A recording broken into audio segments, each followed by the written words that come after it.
then, like, is the light view on and the rest of that?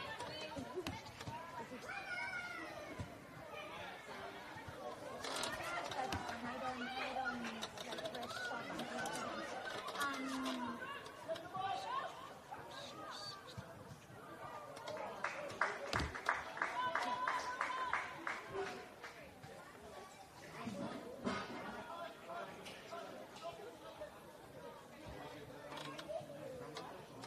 okay, and the tagger, like the phone thing, do you have to do it too?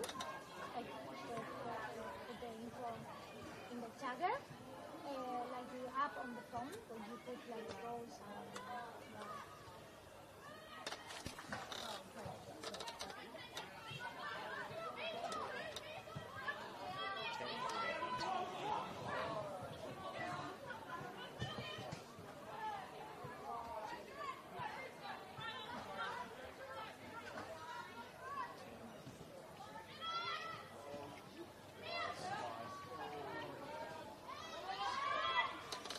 perfect. Okay, thank you so much.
Highly effective and environmentally friendly, Brown Brothers skip bins will ensure that you aren't trying to push the proverbial up a hill. So give Brown Brothers skip bins a call on 9999 6466 or visit them at www.brownbrosbins.com.au. Brown Brothers skip bins, their business is picking up. Well, ladies and gentlemen, let's not waste much more time here. The lineups have now been confirmed for the main game of NPL New South Wales Women's between Your Man United FC and Bulls FC. And they are as follows. For the Bulls FC, number 1, Trudy Simmons. Number 3, Elizabeth Gray. Number 4, Jessica Seaman. Number 7, Avani Prakash. Number 9, Gemma Ferris. Number 10, Tamara Souza. Number 12, Brianna Woodall. Number 13, Erica DeCiccio. Number 17, Katrina Phillips. Number 18, Alessandra Barbre. And number 20, Amber Lukman.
team kit provided by Best Team Sports, official clothing partners of your Manly United FC.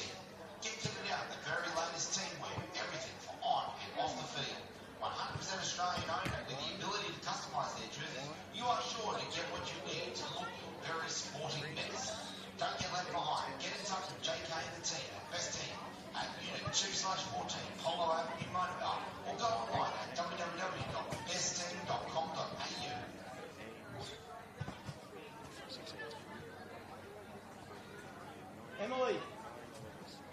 Emily, for you. Yeah. Because I know how much you like the band.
Alma, do you want to do a sound check?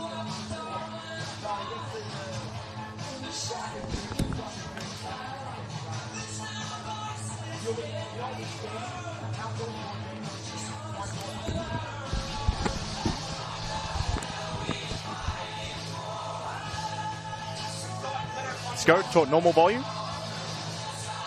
Keep going. So this is my normal volume. So welcome to NPL New South Wales Women's Round 13 action from the Northern Beaches. It's Manly United versus Bulls FC Academy. Is that right? Cool. Thank you.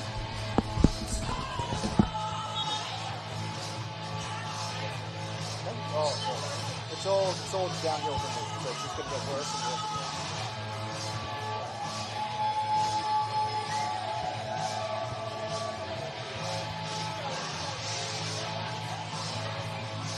Oh, this is unisex? This is a unisex shirt. Well, I don't know. Was this a... I don't know. So this... Oh, yeah, must be one. Yeah, that's it. You're right. Well done. I didn't... Well spotted. I didn't know, so... I didn't know what away kick the men had. I just wanted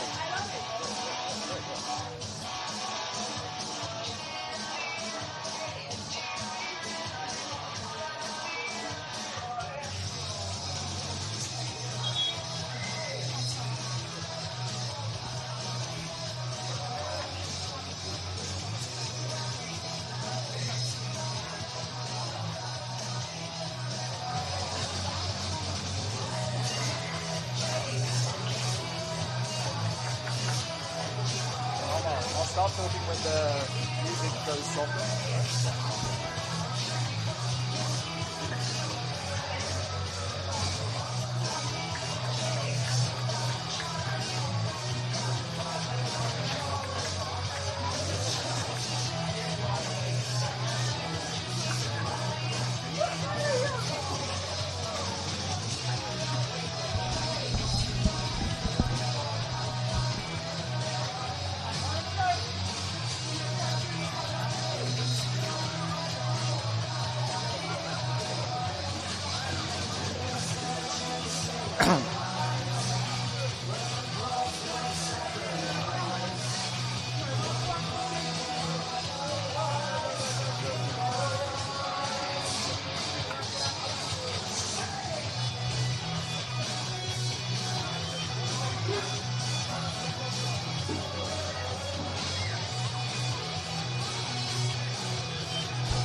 Well, good evening, everyone. We hope you enjoyed the music coming through the loudspeakers here at Cromer Park. Welcome to Football New South Wales coverage of NPL Women's at New South Wales for the 2024 season.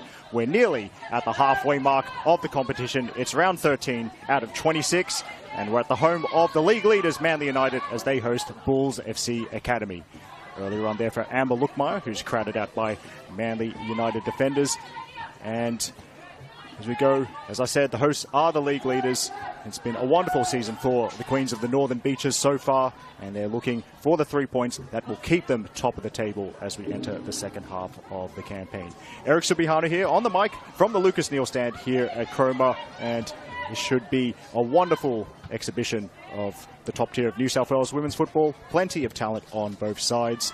If you're perhaps less familiar with the two teams, traditional kits for both, with Manly United in the mostly, I think, royal blue kit as per their official style guidelines, while Bulls FC Academy in the colours of their parent club, MacArthur FC, the white and black jerseys. So we'll, at the appropriate break and play, run you through the two lineups for both sides. Yes, for Bulls FC Academy, who have reinforced in the mid-season window with signings and players who have participated in the most recent A-League women's competition. They come into this one in 8th as Arrowsmith plays the ball down the line. That will be wrangled by the Bulls defence. But Bulls, as I said, there's, including this one, 14 games left. They are, let's see, 9 points off Manly United, who are leading the table, and plenty of chance for the Bulls to make up some ground before this season's over. As Biasi looks for Emily Minette, who, by the way, is Manly's top scorer with 8 for the season in the league and 1 in the cup as well. Good first touch, and now that's Warner, and it's swinging away from the goal. Bulls keeper Trudy Simmons didn't look too bothered. Let's take you through the two starting lineups. Firstly, for the hosts, Manly in goal, number 1, Nicole Simonson. And they're expecting a back 4, so that at left back, number 12, Ariela Cabezas. At number 2 at right back, Phoebe Gilbane. In central defence, number 3, Grace Arnold, and number 14, Leah Burton.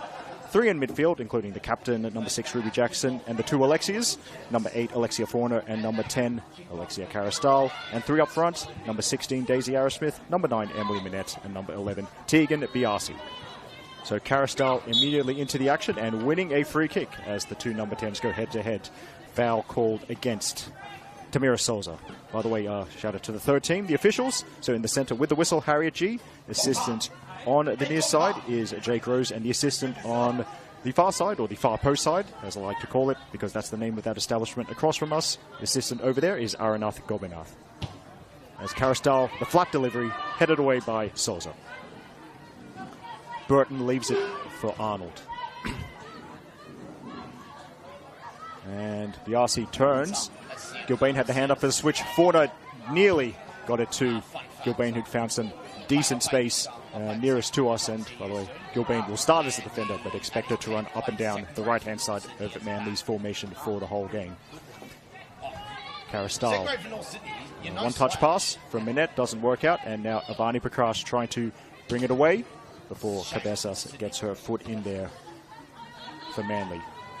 Now as Arnold retrieves that, maybe we might try and run through the Bulls starting lineup. So in goal for them, number 1, their captain Trudy Simmons, then number 3, Elizabeth Gray, number 4, Jessica Seaman, number 7, Avani Prakash, number 9, Gemma Ferris, number 10, Tamira Souza, number 12, Brianna Woodall, number 13, Erica DiCiasio, number 17, Patria Phillips, number 18, Alessandra Valle, and number 20, the Bulls top scorer, who's already hit double figures for the season, is number 20, Amber Lukmeyer. So for the Bulls, who did well to come from behind last week at their home ground to Northbridge Oval, conceding the first goal, but it was a second-half equaliser from Peter Trimmis that earned a point for Bulls against the team MacArthur Rams, who's won the last 2 championships.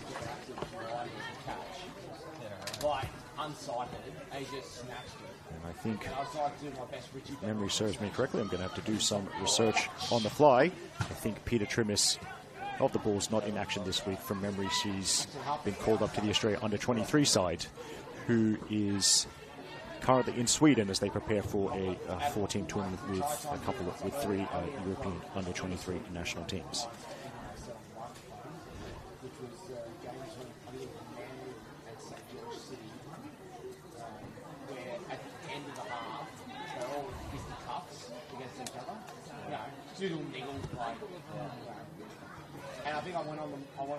As the teams battle for it on the far side, it's now throw into the Bulls.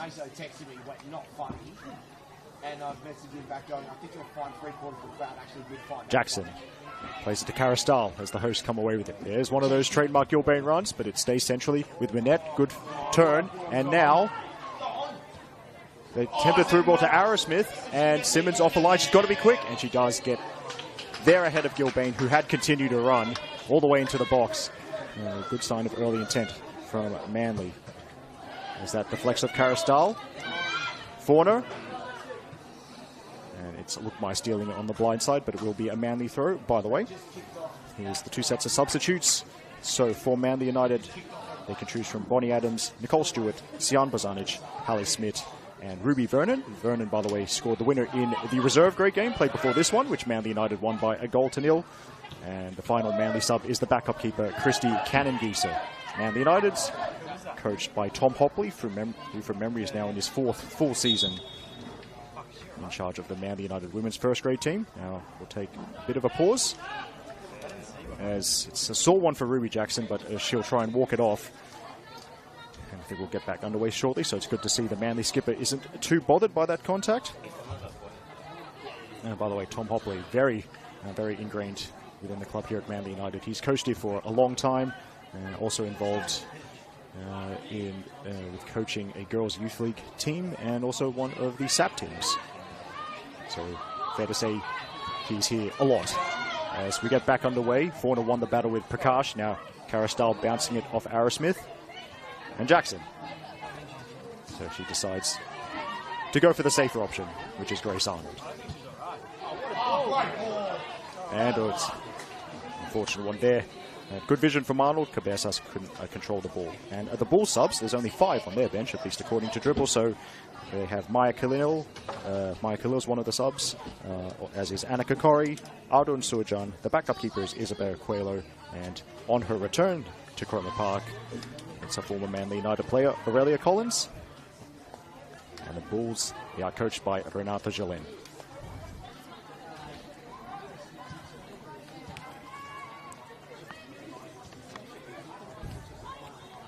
Prakash loses out to Jackson. Now Karastal.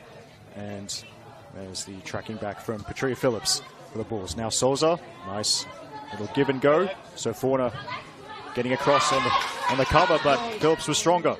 And then she's looking for Lookmeyer, the through ball. And in fact, well, it's a sore one for Fauna. And Gilbane just decides to run it over the sideline so Fauna can get some treatment.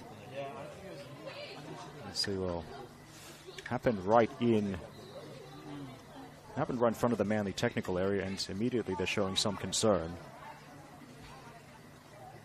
So we certainly hope nothing too serious has happened to Manly United's number 8.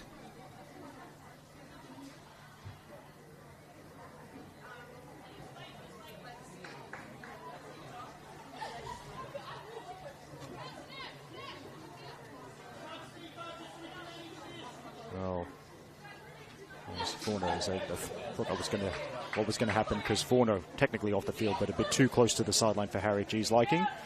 Now the checks will continue, and Manly short-handed for the time being. It's Lookmeyer and Phillips wanted the throw, gets the throw, despite Phoebe Gilbane's best efforts to get started quickly. So here's DiCiascio with the throw-in. Gets it back from Tamira Souza. Souza sees the open player, it's backwards, and here is Liz Gray. Liz Gray sends it forward, and Lookmeyer, well, a better first touch, and she could have had a shooting opportunity there. And it's sent to safety.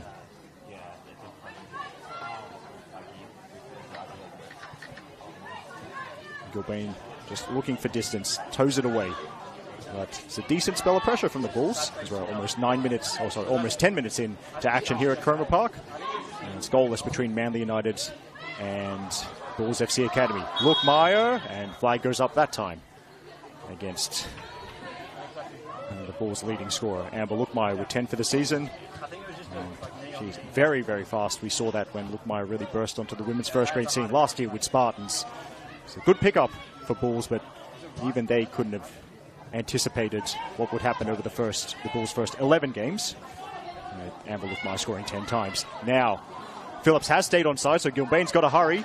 Here is Lookmeyer, one-on-one with Burton, and there's the low shot, and it's fingertips from Nicole Simonson. So the first real effort of the game draws a good save from Simonson, and we will have a Bulls corner. By the way, just some housekeeping. Yes, Peter Trimmis is in Sweden with the Australia under-23s, as is Manly United's Carly Johnson, who scored the equaliser last week when Manly United drew 1-1 with Sydney University. It's good to Google things on the fly. By the way, the Australia under-23s, they'll be playing Sweden, Germany and Poland in the next window. But anyway, here's Avani Prakash, herself an Australia Youth International. Good corner, and there's header from Minette back defending, and Minette good in the air, so Manly using her aerial ability in a defensive sense. Bulls decide to start again. DiCiascio going back to Simmons. Of course, Trudy Simmons, the Bulls goalkeeper, very, very involved in state football. She also has a job with Football New South Wales. So when she's not saving shots and crushing the dreams of opposition attackers, Trudy Simmons doing a lot of great work to help the community and the local game in New South Wales. We love to see that. There's a few Football New South Wales staff who still play at a decent level. So, by the way, shout out also to Hills United and Futsal Roos legend Wade Giovanali, who also works for Football New South Wales.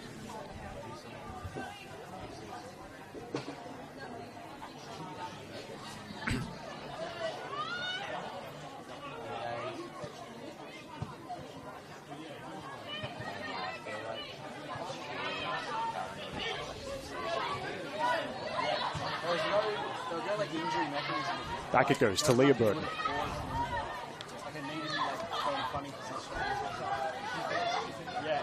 Grace Arnold.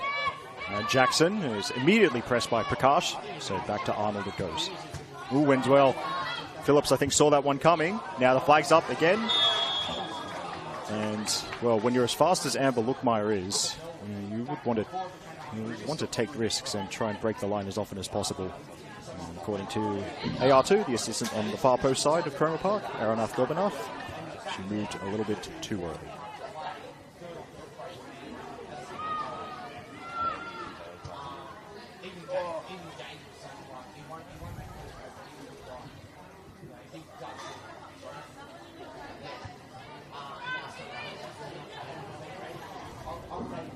DCRCO back to Seaman. And I think just a little bit of a loose touch there from Phillips. Of course, there's already been one game in this round 13 of NPL Women's New South Wales. Gilbane walking the tightrope there right in front of us. Back to Arnold. So last night at a presumably cold and wet North Taramara recreation area. Actually, hold that thought as Lookmeyer is too quick, and the long-range effort is off target. He might even have, or could even have taken an extra touch to bring it closer to goal. Right there.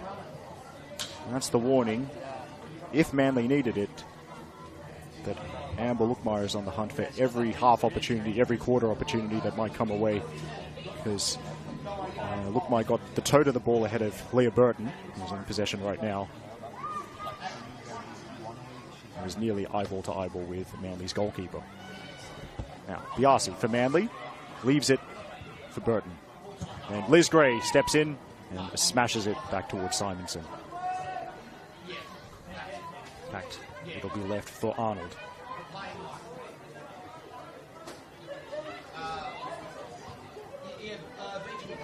Jackson gets had the hand up from Gilbane, who's actually almost like a right winger now in this phase of play. And Carristal is crowded out. The ball ends up in the Bulls' dugout. But yes, last night at North Taramara Recreation Area, a thriller, a 3-3 draw between Northern Tigers and Sydney University. So there's already been plenty of goals. And this round of NPL Women's, I assume the majority of you tuning in would also like to see goals today. So, two goalkeepers out there might disagree with you in that respect. It's Cabezas to Minette. Now Fauna. Good to see she's back on. Oh no, sorry, that's my apologies. That's Biasi. Arnold anticipates and gets it away. So Seaman needed to head it and beat Minette to the ball. And Seaman again. And she's been fouled by Arrowsmith.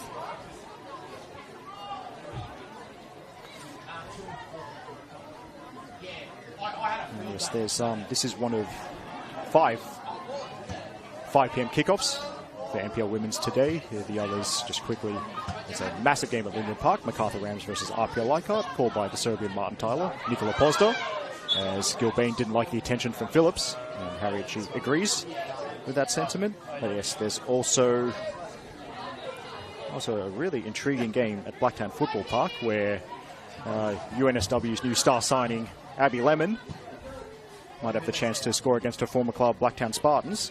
And that one's being called by Duckman, otherwise known as Matthew Austin. There's also Illawarra Stingrays versus Sydney Olympic, called by Dave McDonald. And then, I love to see this, also at 5 p.m, it's a doubleheader in Macquarie Park, the ground we lovingly know as the Arctic Circle. It's the first half of that doubleheader, Gladesville Ravens versus Emerging Jets. And then immediately following that, on the main field at the Arctic Circle at 7 p.m, it's the final game of round 13, Northwest Sydney Spirit versus Football New South Wales Institute. So, as the name suggests, Spirit's the home ground for Spirit and Ravens, known as the Arctic Circle. We don't call it that for no reason. I expect that to be quite cold by 7 p.m. Thankfully, the caller is from Ireland, so he should be used to it. So, big shout out to the Spirit Institute caller, David Feeney, or Dublin Dave, as I like to call him.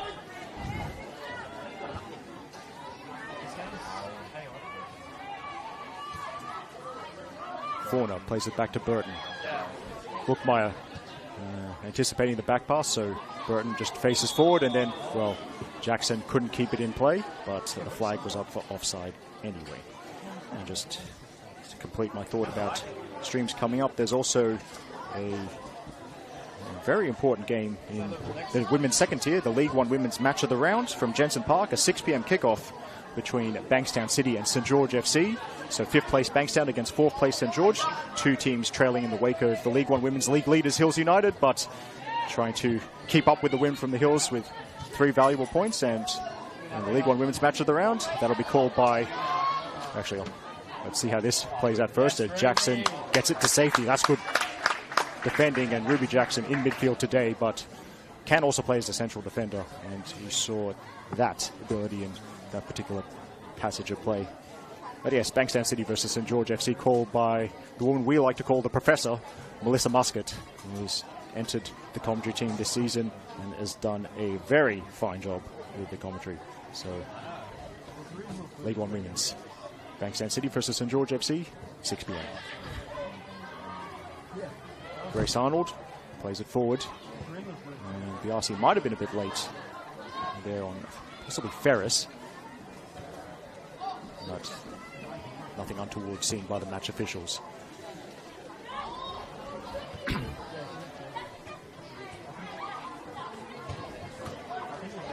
Carastal breaks it up as the Bulls try to play out from the back. Now, well, speaking of breaking things up, here's Lookmeyer, and she'll get into the box here. Amber Lookmeyer tries to go around the keeper. Simonson with a massive save to stick the foot out. Lookmeyer elected to try and dribble around the goalkeeper. Simonson stayed big as long as she could. That'll please the goalkeeping coaches. Got the angle spot on. And it's a second key save for Simonson in the opening, 20 minutes or so here. And that's what's kept the game goalless between Manly and Bulls.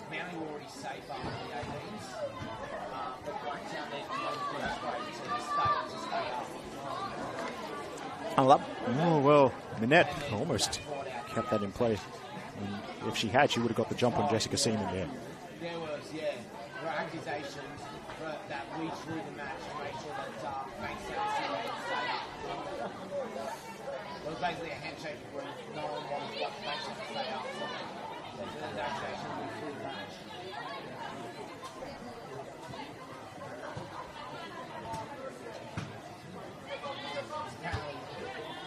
Header from Seaman.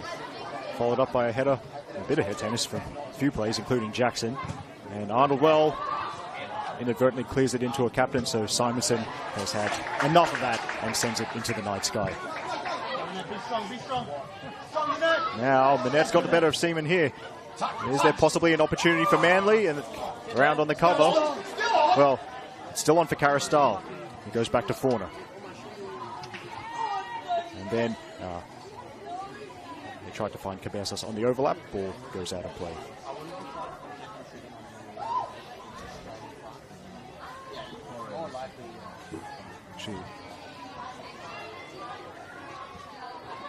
Good first touch from Jackson. And he's gotten rid of 2 defenders there. But then Tegan Biasi, a quick player, but he's never going to reach that one. Well, yep, okay. Knew I was going to make a mistake at some point. Number 12 is actually Brianna Woodall, so, well, apologies for that and for all those mistakes in the first 21 minutes. Because Erica DiCiascio is the right back. She's in number 13 for Bulls. Brianna Woodall wearing number 12. My apologies, everyone. As Jackson sees Gilbane's run, so here's Woodall, who has to clear it over the sideline.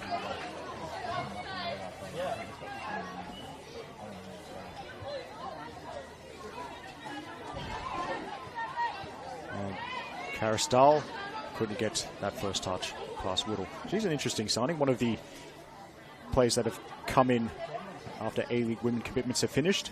Brianna Woodall has spent the summer with Central Coast Mariners.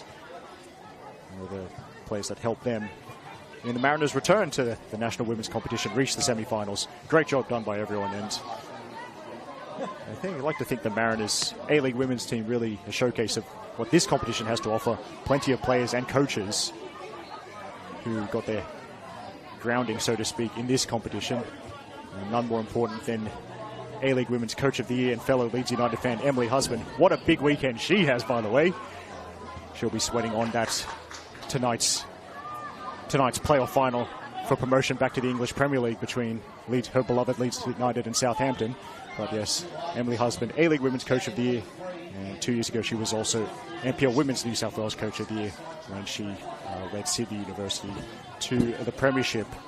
Incredible margin in the end to second place. I think they were clear by 11 points at the conclusion of the league season. Emily Husband certainly one of these country's best young coaches. Actually, no, best coaches full stop. No need for a qualifier there, as that decision has gone against the Bulls.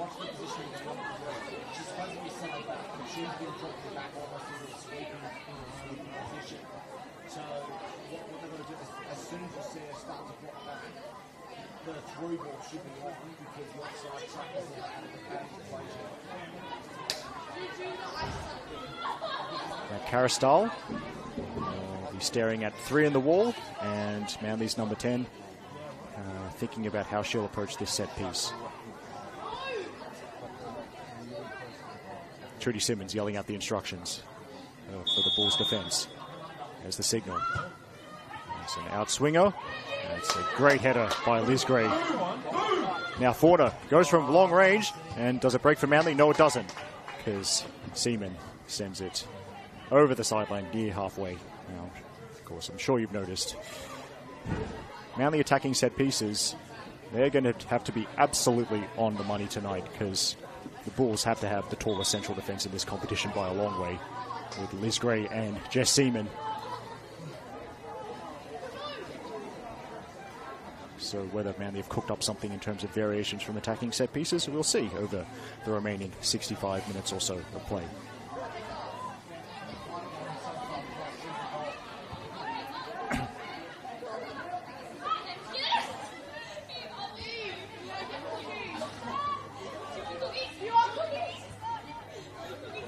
Now, there's the foot in there. I think that was Erica DiCiascio. Oh no, no, it wasn't. That was Liz Gray. Well, my vision ain't getting any better, I'll just put it that way. There's the run near the corner flag. And it's the Bulls really swarming in defence. I pointed out that incredibly tall central defence, but defending as a team, certainly, today's visitors. Not just leaving it to the central defence. As Minette hooks one over the shoulder. It takes a hop off the synthetic turf. It's easy for Trudy Simmons, and she's going to fling it towards Patria Phillips. It's good vision from the keeper. Now Lookmeyer just left it behind. Lookmeyer picked up an interesting pocket of space. She was between all the Manly defenders and could have faced forward. Did not take the ball with her.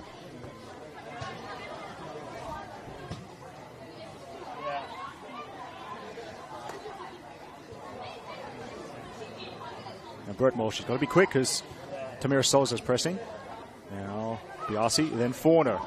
And Forner just overcooks that slightly, so that'll be swept up by Trudy Simmons.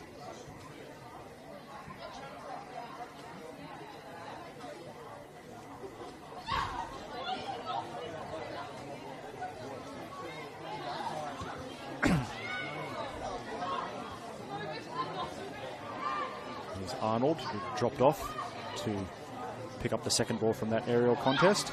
Now back to Simonson.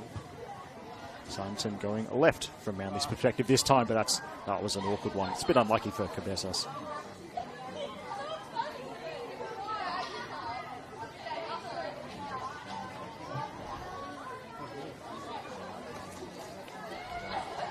Good first touch. There's two options in the middle. So Arnold is across. And it's a goal kick. I think, judging from the sounds we're hearing coming from the field, I wouldn't say it was a half shout, like a quarter shout for a penalty, but Harriet G completely not interested. Only going short as they play out from the back. So here's Burton. And that's going to be a free kick.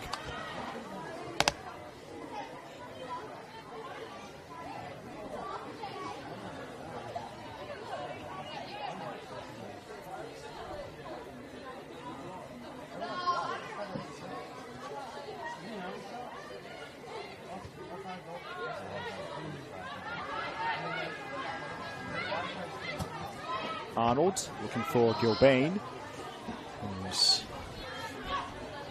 had yet another adventure forward down Manly's right-hand side.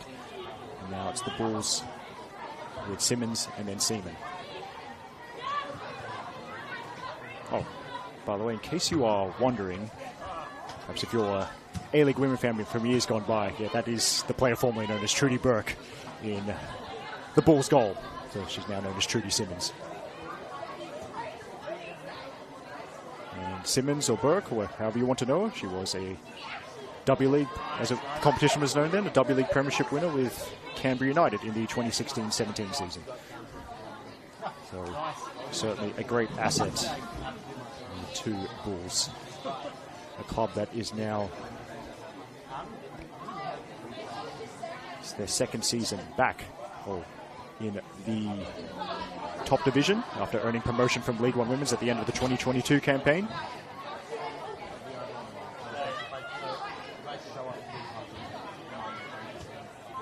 Trudy Simmons, certainly one of the players who helped Bulls earn promotion. From memory, Jess Seaman, Liz Gray and Erica DiCiascio, others in that list. Tamira Souza as well, who scored many goals for the Bulls in 2022. I think she got past the 40-goal mark.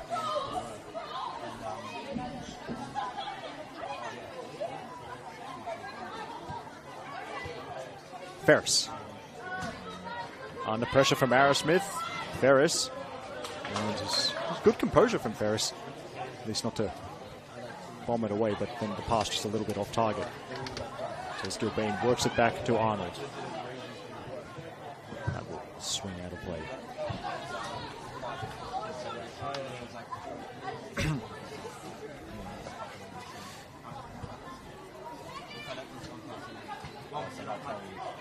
Now Minette can face forward and Biasi's already on the move. Has she timed it well? Yes, she has. The flag stays down. Here's Tegan Biasi, and she's hit the side netting. Went near post. It was a great run from Biasi. Almost had her fourth of the season in all competitions. A great through ball from Minette as well. And after a clear-cut chance for Amber Lookmeyer at one end, in the early going, Manly, that was by far Manly's best chance to open the scoring, but it still remains 0-0 here at Cromer Park as we're past the half-hour mark. 0-0 between Bulls FC Academy and Manly United. That will go back for a foul. Tamira Souza, good use of the body, as you'd expect from any futsal player. And she's won the free kick off Grace Arnold. Oh, so there's that little battle, a little bit like watching Eastern Sokoa Futsal Club versus UTS Northside.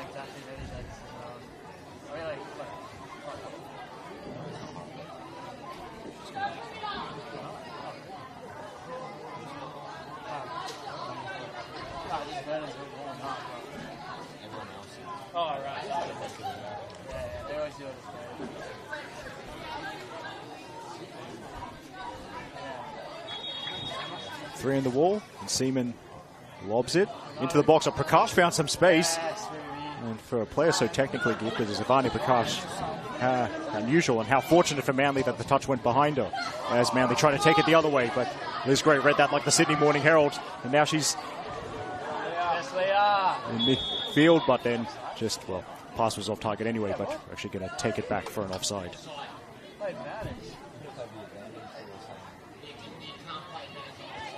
Oh, really?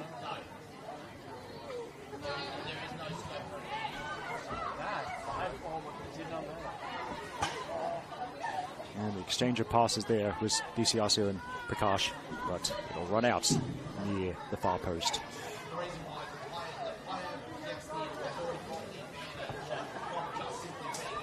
Well, I think it's like a rare privilege as off-frame the ball substitutes head away to get warm or stay warm, and staying warm certainly advisable at this part of year. Caristyle plays it back to Arnold, but yes, so think about the licensed bar in Bicester opposite from the Lucas Neal stand. It's certainly a rare privilege for spectators. Games here at Cromer Park. Very nice to have a licensed venue inside the premises of an NPL ground. So on that note, shout out also to Sydney University, who have a very lovely bar in their stand, and also to Blacktown City, who have a licensed canteen. And folks always remember to drink responsibly.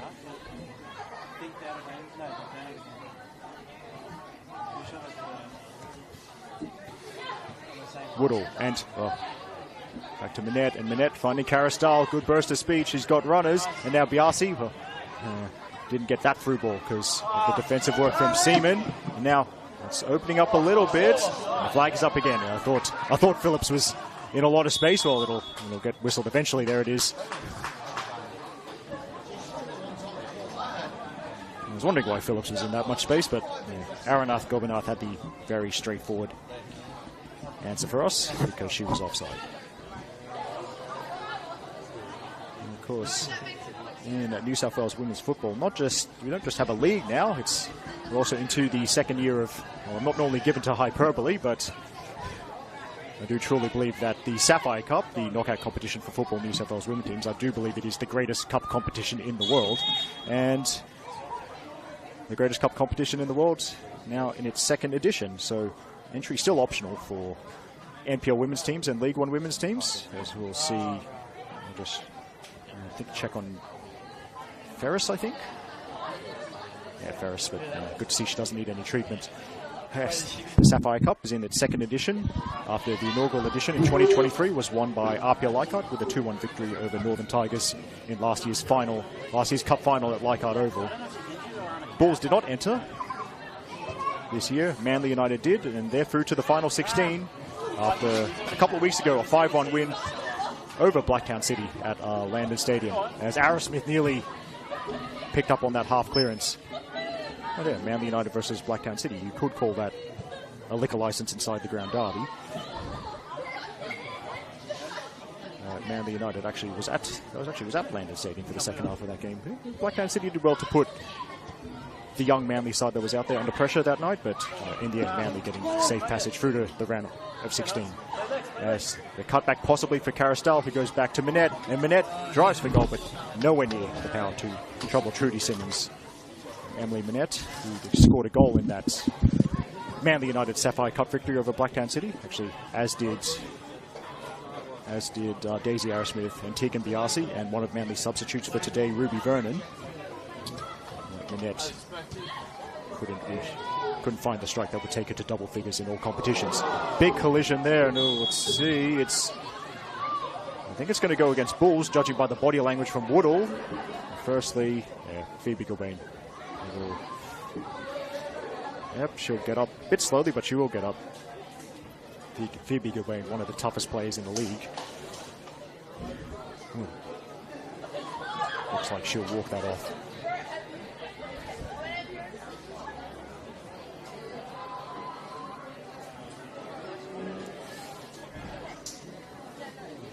Now, Carastal once again over the dead ball. 5 targets in the box and a few Manly players lurking outside it. Lexi Fauna could also be the short option, and Lexi Fauna has a decent shot from range as well. Fauna, it's the variation to Fauna, sorry. And then there's a header which is, it might have been Biasi. The trajectory on that ball was kind of dying as it got to Biasi. Always hard with that type of ball to get enough power to trouble the keeper with a header. So it's a straightforward save for Trudy Simmons. It's the final 10 minutes of the first half. Manly United 0, Bulls FC Academy 0. Eric Subihana here with the commentary from the Lucas Neal Grandstand.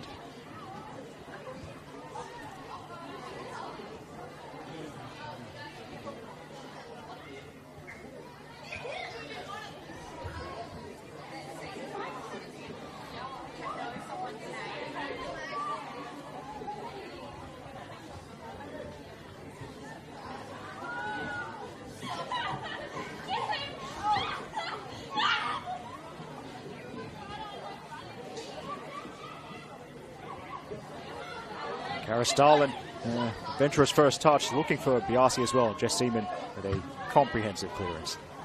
Grace Arnold sends it back with interest. And now it's another run from Liz Gray.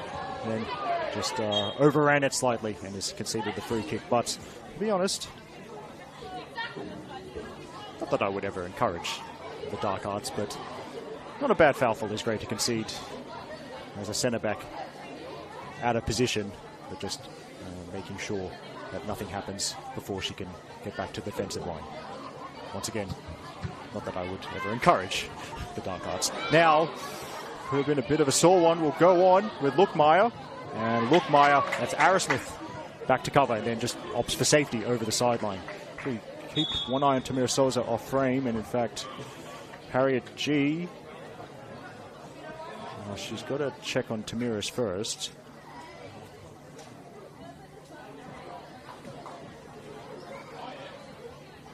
I'm just wondering if Grace Arnold was shown a card there. Might have to head round to the ref's room and check at halftime. There is Arnold. Gilbane just sends it into the fence.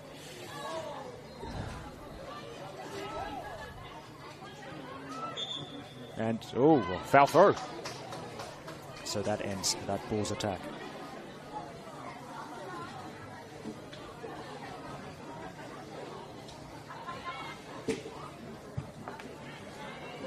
Minette beats the defense of the ball, sends it over the top, but not meeting Biasi's run. So Liz Gray sends it across halfway.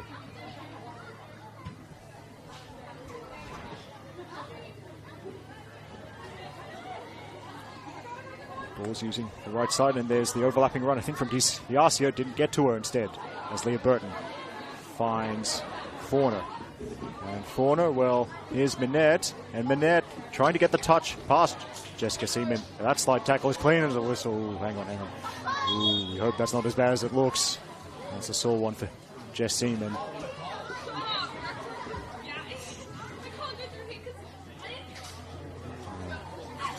Physio waved on, so we'll have to take a brief pause in proceedings.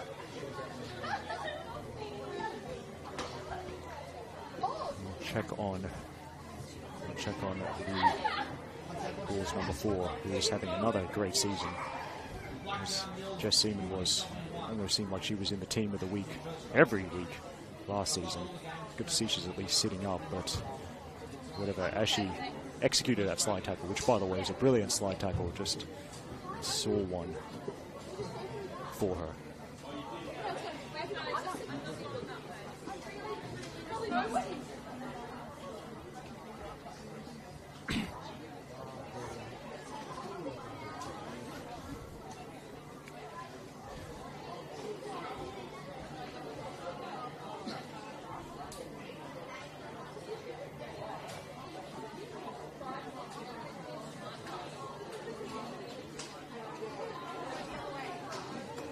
She's been helped to her feet, so that's a little good sign, but Jess Seaman not moving very freely at all, so I wonder, does Renata Jalen have to make an early substitution?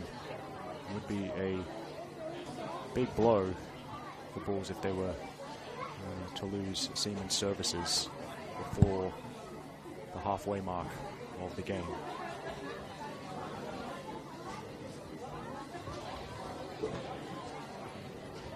Of course, there is also a long way to go in this season, so I wonder if they might not want to take any risks in Jess Seaman, although I am just speculating. I don't know, they haven't really readied anyone to come on yet, so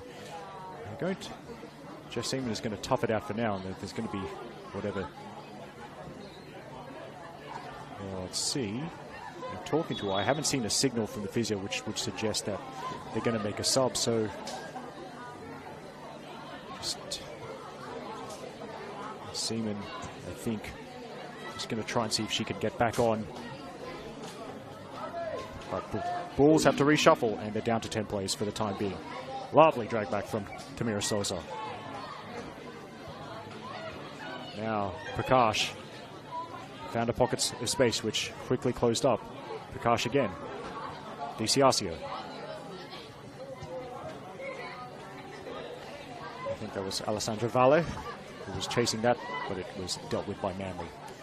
So it goes over Minette, and then it's Gemma Ferris who is slotted into central defence for the time being, and that's a good thing to have Gemma Ferris starting this game in midfield, but definitely capable of playing as a central defender at a high level. We saw that when she was at Football New South Wales Institute. Gemma Ferris also involved in A-League Women with Western Sydney Wanderers. As there's the diagonal, and Gilbane will be under pressure, so she just aims for the sideline.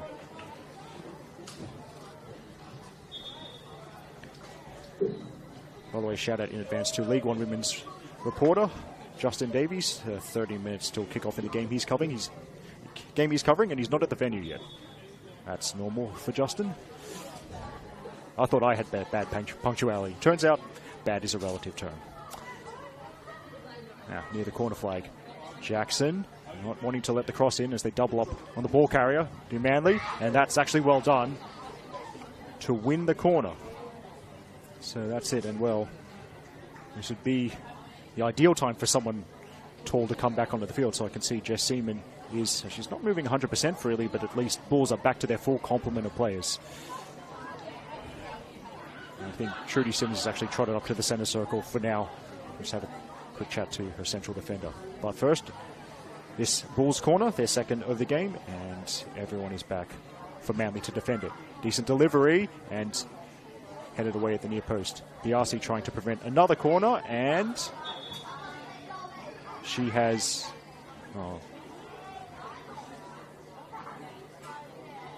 it's going to... Well, Aranaf Goldman flagged Manly's way, so free kick? Because he didn't signal for a goal kick.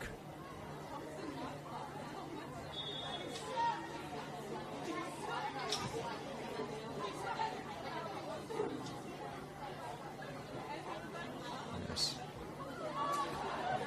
Yeah, free kick. Dead ball outside the...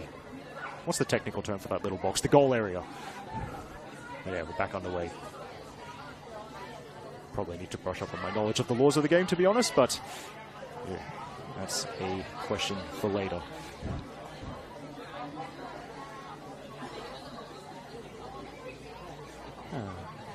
About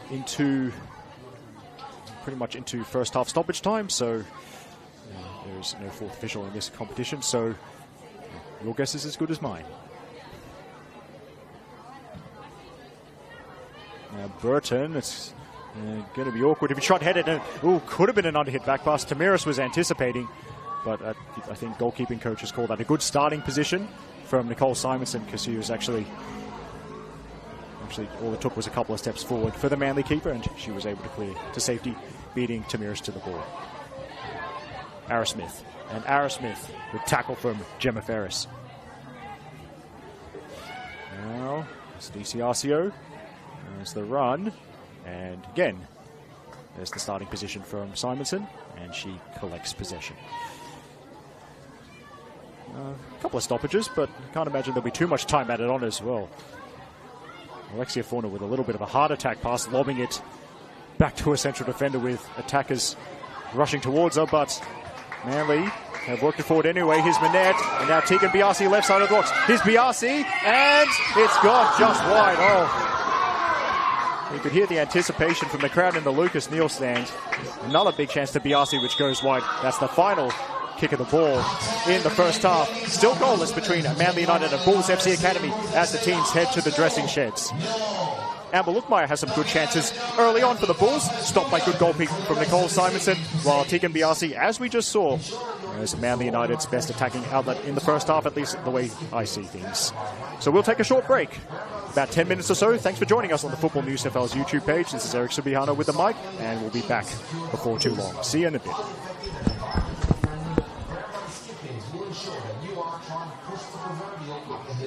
So give Brown Brothers Skip Bins a call on 9999 or visit them at www.brownbrothersbins.com.au. Brown Brothers Skip Bins, their business is picking up.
Oh, I've just discovered this is a hot mic.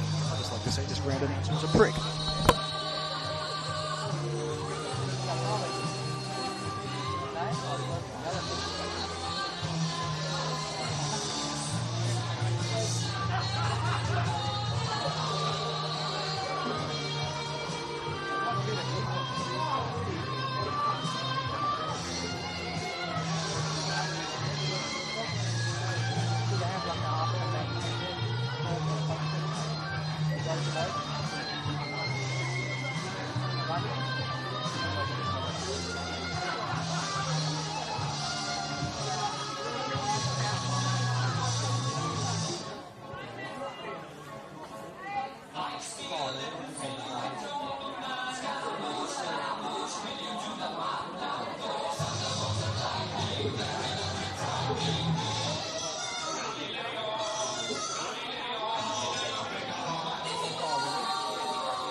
Want the best in electrical appliances and entertainment?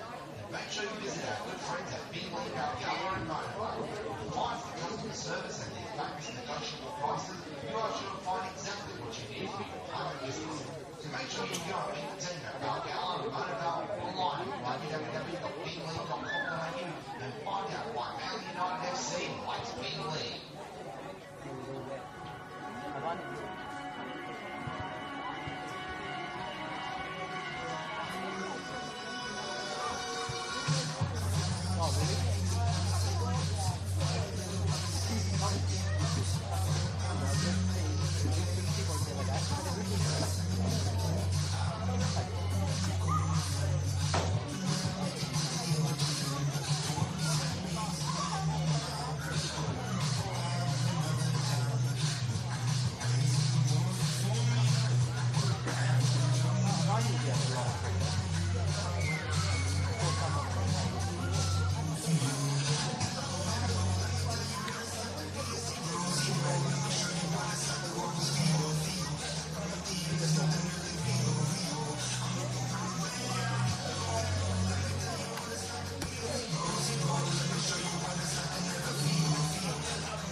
zone.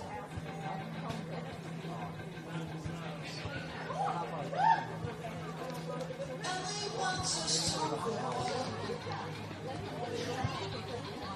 We don't want to get a trap. We all need a decent break. Where it's all kicking out.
Moving on to 2 teams down the field for the second half of NPL New South Wales Women's.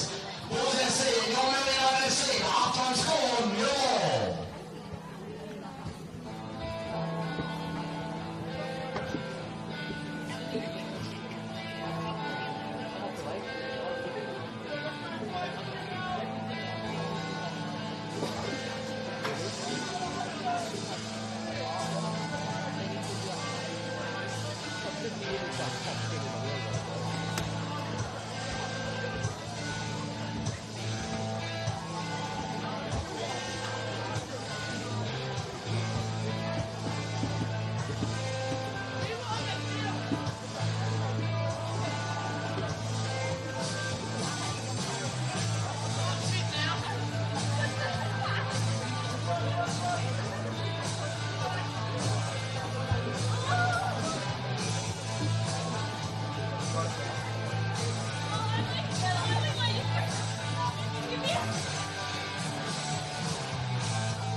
Welcome back to our coverage of the NPL Women's New South Wales season for 2024. It's currently 0-0 between Manly United and Bulls FC Academy. Eric Subihan here on the mic from the Lucas Neal stand, and a couple of good chances to either side in the first half. No goals as of yet, but defences, certainly given the talent on show here tonight, going to have to work hard to keep those clean sheets. So if you want to see goals, it might just be a case of being patient, because as that is a foul on the player who's just been subbed on at halftime. I'll clarify that in a little bit, but yes, I still would be moderately surprised if this finishes goalless. By the way, I noticed that Sian Bozanic is on for Manly United, so I will try and confirm who the players that has been replaced.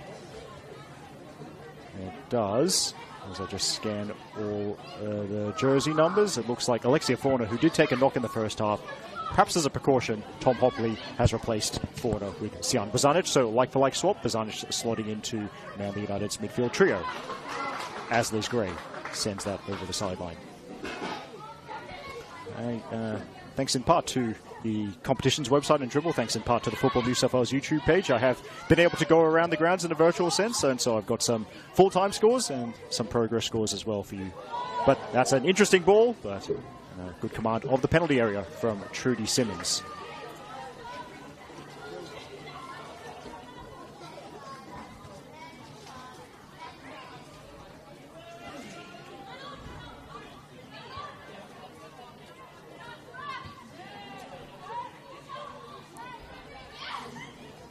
Jess Seaman trying to go over the top. Can't get over the top of Phoebe Gilbane. Now, that doesn't go through Phoebe Gilbane either. Good positioning from Manly's number 2. And it's a low clearance. It is reeled in by the Bulls, and then flags up.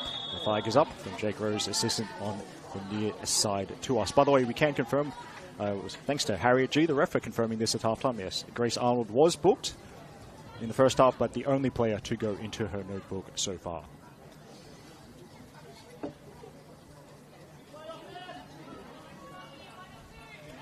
do believe Bulls have not made any subs, so yeah, as I said, I will confirm the 2 lineup, so the 2 sets of 11 players out there when I get a moment. Bozanic. And now as it's sent centrally, it's good hustle off the ball from Tamiris, who certainly works it very hard. Now, Minette might have stuck in behind, and Minette onto the left foot. Lays it off, and Harriet G's got to get out of the way here. Bozanic goes from range, and it's a good save, and safe hands as well from Simmons. By the way, for Manly, now after that halftime sub, this is how they line up. In goal, number 1, Nicole Simonson. 4 at the back from left to right, number 12, Ariella Cabezas. Number 3, Grace Arnold. Number 14, Leah Burton. Number 2, Phoebe Gilbane. 3 in midfield, the captain, number 6, Ruby Jackson. Number 10, Alexia Caristal. And now number 20, Sian Bozanic. Number 3 up front for Manly. Number 9, Emily Minette, just pressuring the ball right now, as well as number 16, Daisy Arrowsmith. And number 11, Tegan Biasi. Although there might have been a couple of positional swaps at half-time as well from Manly. I'll just kind of see how, if Tom Hopley has made any switches during the interval. Ivani Prakash can't keep that in play. Meanwhile, at least Manly lining up in 4-3-3, and from what I can tell, although I'm certainly no round ball analyst, I think the Bulls are in roughly the same formation. So, in goal for the Bulls, number 1, Trudy Simmons, and back 4 from left to right, number 12, Brianna Woodall, number 4, Jessica Seaman, number 3, Liz Gray, and number 13, Erica DiCiasio. 3 in midfield for Bulls, number 9, Gemma Ferris, number 7, Ivani Prakash, and number 10, Tamira Souza. Number 3 up front, number 20, Amber Lookmeyer. She's flanked by number 18, Alessandra Valle, and number 17, Patria Phillips.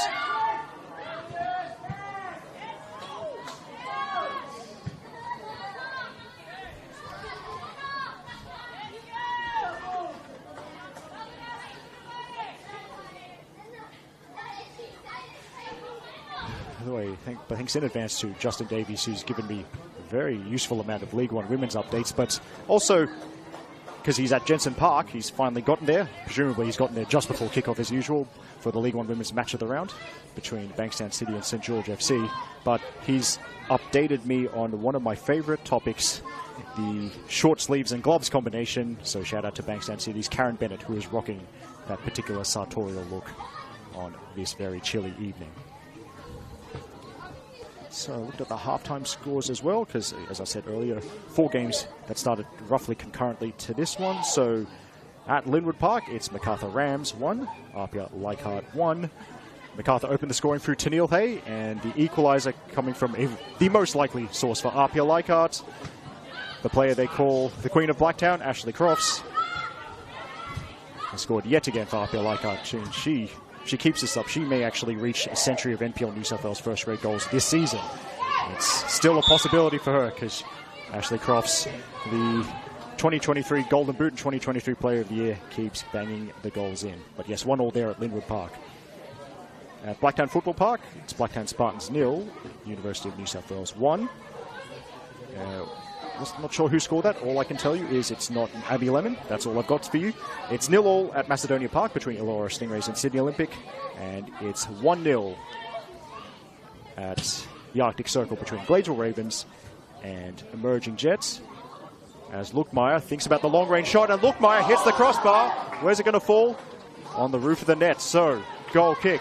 But Lukmeyer, known for her speed to get in behind and race away from defenders, this time she realized she had the space for a shot, and it was dipping, not dipping quite enough from a Bulls perspective. Simonson deciding she will not play out short from the back this time. But once again, it's Lukmeyer looking the most threatening for the visitors. Yes. By the way, at the Arctic Circle, halftime there. Yes, as I said, Ravens 1, Jets 0. And Ravens scoring courtesy of Isabella Edwards, or as the graphics say, because she got married after she was mapped into dribble. You may know her as Isabella Habuda, the former NPL Queensland sharpshooter and former Western Sydney Wanderers player. But yes, Isabella Edwards, who I'm pretty sure is leading the Ravens in terms of scoring. She's banged in another one. Shout out also to the commentator, Christoph Mavs. I knew I was going to butcher his name, I'm sorry. Shout out to the Ravens versus Jets commentator, Christos Mavropastakas, who is braving the cold there, but at least he has the slightly less cold game, because Dublin Dave Feeney has drawn the short straw with a 7 p.m. Arctic Circle kickoff between Spirit and Institute.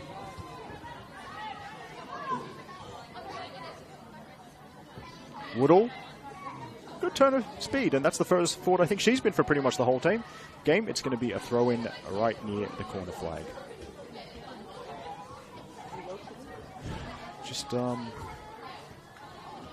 Yes, now, yep, there doesn't appear to be, as the flag's up. The flag is up, of course, you can't be offside from a throw-in, but after a touch, I think that was Lukmeyer who didn't get back onside in time.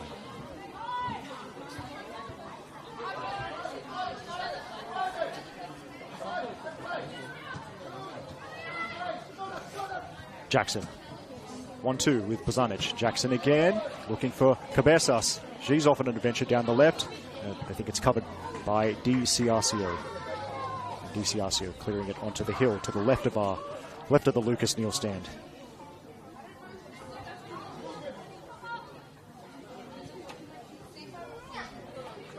So Manly, now it's their turn to have an attacking play near the corner flag, and I think just a tangle of feet, but nothing more than that, so we'll go on.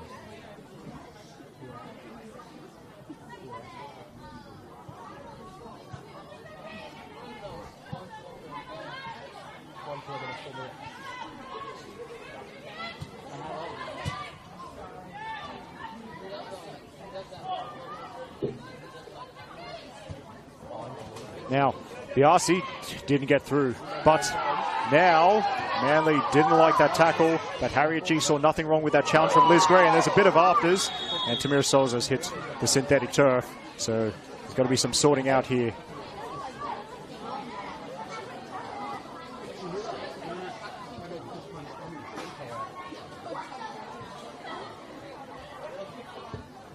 And I don't know, do the refs in NPL are mic'd up as well?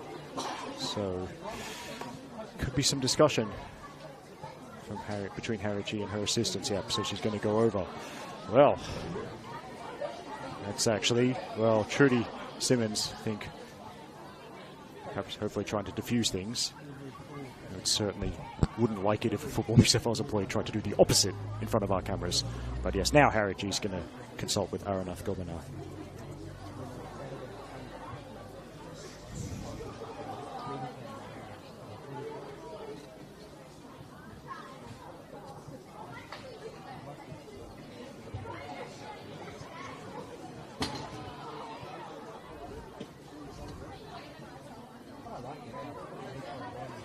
G back into the mix. Yellow card for Emily Minette. I think for her role in, shall we say, a little bit of a scuffle with, I think it was Tamira Souza, who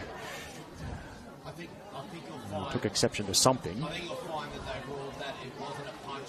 after all that, Manly throw to be taken by Cabezas. And Cabezas can't get past the challenge. It's going to be another Manly throw-in. Let's hope that spectator gets out of the way of our camera soon. Thank you. Now, corner kick, and that's Manly's first corner of the evening.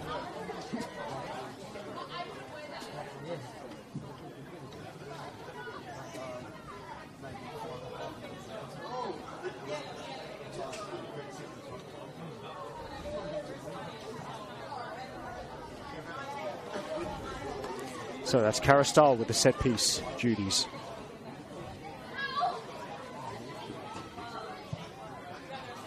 And that's, well, as you can see, the disappointment from Carastal.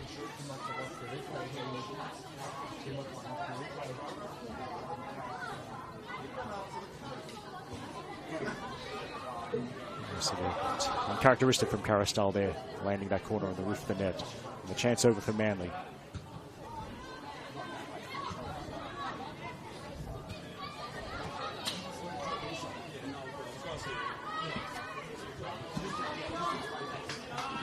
Souza can't get through. And now it's Vale, but then Arrowsmith snaffles up the loose ball. Now, could be options, and it was blocked by Ferris, who might have taken a sore one to the midriff. But Ferris stays on the feet, and Arrowsmith, well, can't link up with Cabezas. Prakash. Great composure and technique from the Bulls' number 7. But then she, I think, looking for a decision she's not going to get.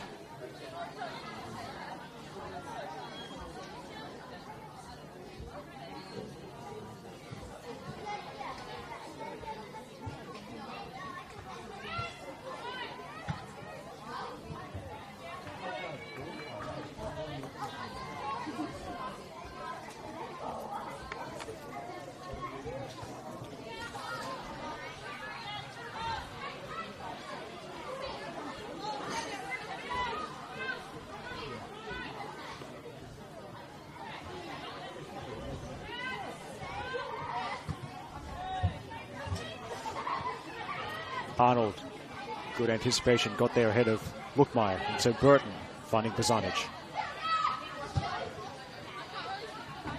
Then, it could be awkward for Woodall, and Biasi immediately finding Gilbane, who can get in the box and has options.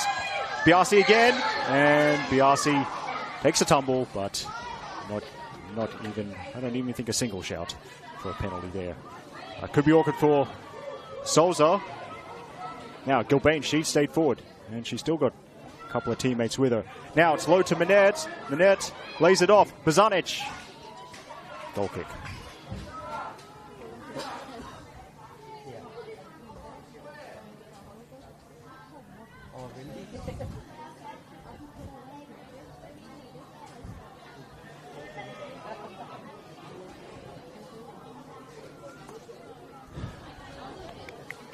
Just in case you missed my update at the top of the broadcast here. So last night, a 3-3 draw between Northern Tigers and Sydney University up at North Turramurra Recreation Area. Prakash challenging for a header. And actually, I think that might be against Prakash for the way she challenged in the air. Now, that might start slowly going through some League One women updates. Thanks, as always, to Justin Davies for keeping me updated with what's going on in the women's second tier for New South Wales. As Carastal sends it into the middle, and it almost breaks for Biasi. Now Jackson, Bozanic, then Cabezas. And Cabezas, Liz Gray. Well, that clearance could turn into a great through ball because Lookmeyer has got the beating of Burton, at least for pace. He's 1-on-1, and now Lookmeyer, Lookmeyer kind of gave up the game there because she chased for it, and then she claimed for the corner, but Jake Rose has signaled for a goal kick. But there you go, once again, one of my favourite sayings, an attacking set piece is an opportunity for both teams to score. So Manly had played the dead ball into the middle, and then Waller took his one clearance, and Amber Lookmeyer was almost away. And if you're familiar with my commentary, yes, I will say that every game I call. Thank you for noticing. Now Gray, it's dipping, and Simonson preventing Liz Gray from scoring a worldie because the centre-back took her chances. Simonson had the scramble. It's a strong right hand away for a corner kick. And by the way, shout out to one of my friends who is a big fan of Liz Gray. Really likes her tidy footwork. So, and she has certainly shown that again this evening. Anyway, enough shout outs for now. Here's the corner from Prakash. And I was expecting the outswinger. And it's an unfortunate one for the teenager off the wrong part of the boot. And Manly survive. So still goalless here at Cromer Park, but been plenty of action. Of course, highlights will be published possibly Tuesday from memory. That's about the schedule, generally speaking. Shout out once again to the man that they call the Golden Greek, or the Greek god of football New South Wales, longtime Football New South Wales media manager Mark Stavroulakis. He does such a wonderful job with all the social media for NPL New South Wales, assisted of course by Nick Amies as well, who's part of the Football New South Wales media team. Biasi allowed to cut inside. It's back. Caristal lays it off. And Jackson from range. And Jackson, well, takes one hop. Simmons could have let that go out for a goal kick, but she decides to get on with it.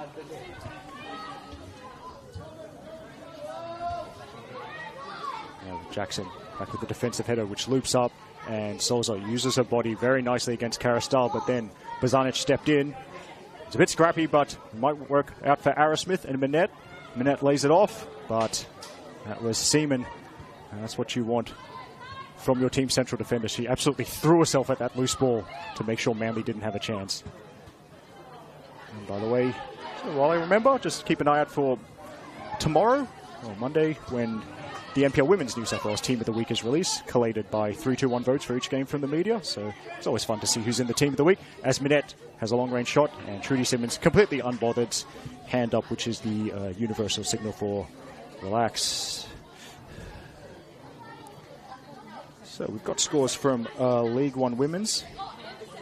So let's see. We've got a 1-1 draw between Sutherland Strikers and Marconi Stallions. That was at Harry Denning at the, I believe, the hybrid service, part synthetic, part grass at Harry Denning. That was a fun fact I learned yesterday from Sutherland Strikers forward and former Manly United forward Gemma Woolley. We also got SD Raiders beating the PNFC by 8-0. That's another League One women's score, as Gilbane plays it over the sideline. And then, well, one to warm my heart at least. Blacktown City 6, Camden Tigers 0. Blacktown City continuing that club's fine tradition of beating teams wearing orange and black. Cleared there. More League One women's scores. Okay, so Mount Druitt Town Rangers 4, Southeast Phoenix 1. So that was actually Mount Druitt helped by a hat-trick from the Park prodigy turned Popendetta Princess, Rita Boateng, and Mount Druitt's other goal coming from the Maltese maestro, Rosie Galea. Sarah Kilby scoring the goal for Southeast Phoenix there. By the way, wishing them all the best on their long trip back to the far south coast. Arnold playing it back to Simonson.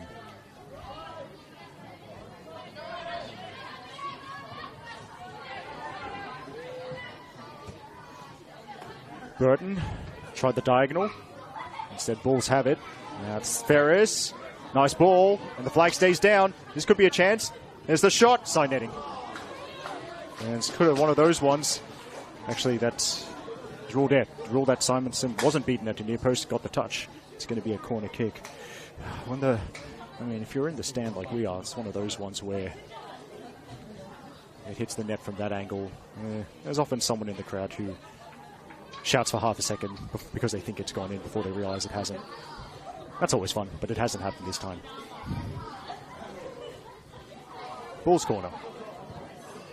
Decent delivery, Simonson's up, and a little bit of a bobble, but good composure nonetheless, especially with Jess Seaman charging in to put pressure. Jess Seaman hasn't scored this season, but you know, she's a good threat from set pieces for the Bulls. So I'd be surprised if she finishes the season goalless. As Carristal keeping alive. Liz Gray at least disrupted Emily Manette, so the Bulls just about gotten the job done, but now they're trying to turn things around. It goes sideways to Souza. And Souza, well, Lookmeyer had started to come deep.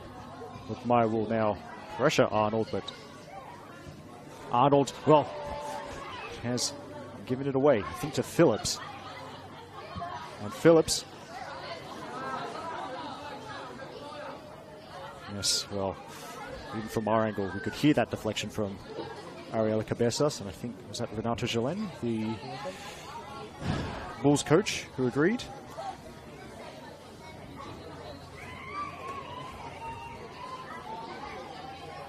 Alessandra Valle with the fly kick.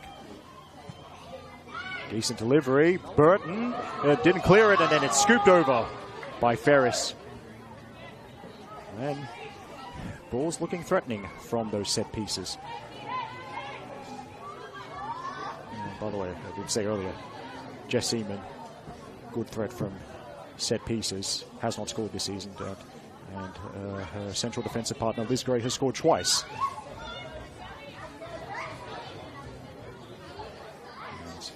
Liz Gray, definitely one of those centre backs. Could give you a few goals a season. By the way, shout out to all the NPL New South Wales OGs who remember Liz Gray as a centre forward for Sydney University. But now she's got to defend, and she does it well against Emily Manette. That's a really fascinating battle that's developing as Emily Manette tries to work and find space against Bulls' central defensive partnership, which has been excellent. But a bit of a miscue clearance there, so second Manly corner coming up.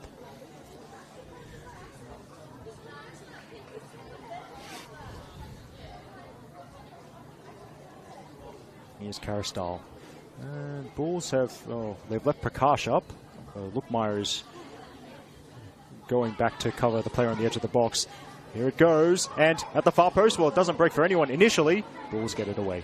Now Bozanic, need to use her body because she won't want a foot race with Lookmeyer. Well, it's coughed up to Lookmeyer. So strong tackle from Arnold, and now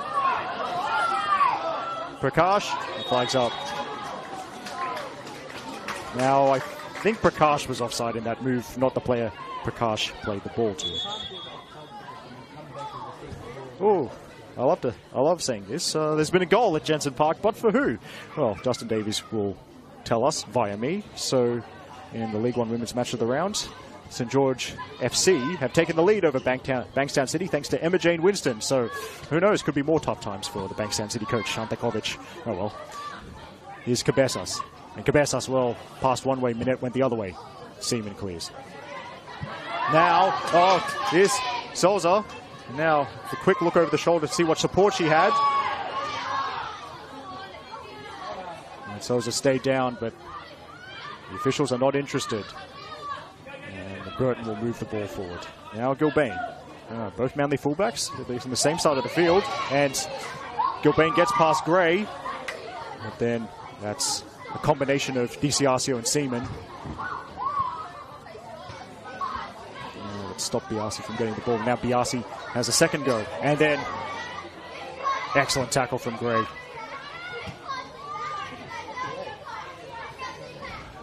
Now Souza. Manly completely unimpressed with that tackle. So's the referee. And Tamira Souza, the first Bulls player into the notebook, joining Emily Manette and Grace Arnold for Manly. Gilbane, I think she'll be fine. She's probably taking a bit of a breather because she is like an Energizer bunny, up and down the field all game.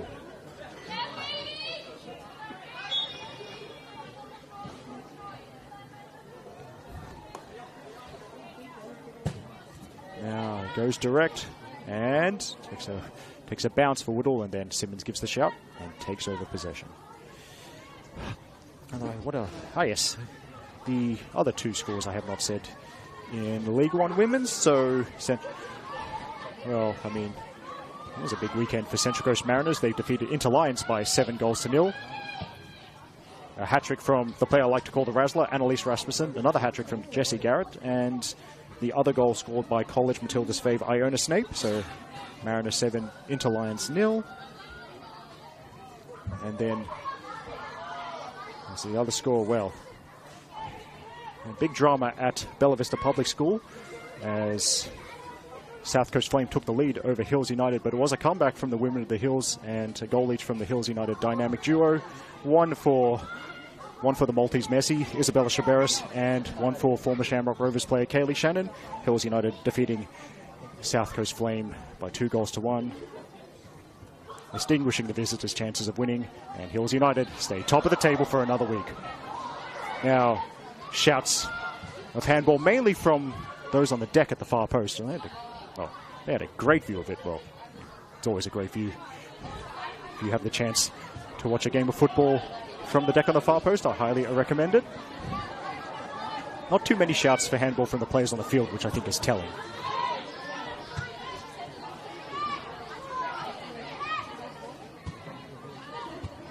Now, that will go to Vale.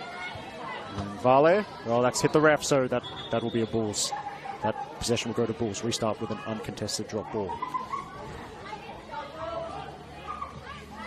Into the final 20 minutes here, still goalless between Manly United and Bulls FC Academy, but will this fall for Phillips? She keeps it in play, and Phillips cuts it back. Prakash timed a run.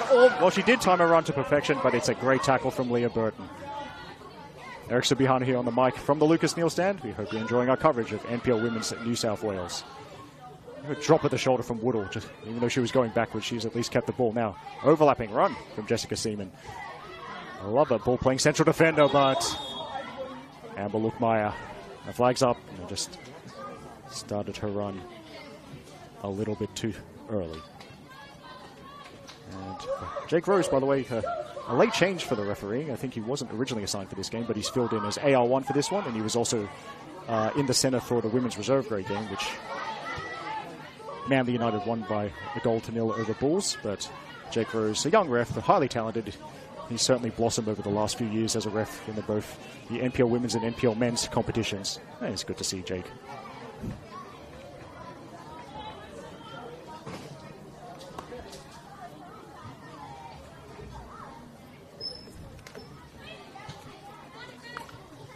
Souza, quick enough to get the turn away from Bazanic, but the ball gets away from her. By the way, substitutes. So, yes, Manly have a maximum of 4 that they can use. So Tom Hopley can choose from the backup keeper, Christy Canningisa, as well as Bonnie Adams, Nicole Stewart, Halle Smith, and Ruby Vernon. Interesting, Stewart's pretty fast, so she might be a good option against tiring defenders. While Bulls only named 5 on the bench. And they are the backup keeper, Isabella Coelho, as well as Mai Khalil, Annika Corey, Aurelia Collins, and Ardun Sujan. By the way, that's a foul, another foul that's been called against Lukmeyer. By the way, big fan of Annika Corey style. Her dribble photo is her wearing an a Republic of Ireland national team jersey. Actually looks very similar to the one that I own, now that I think about it. We love that kind of stuff.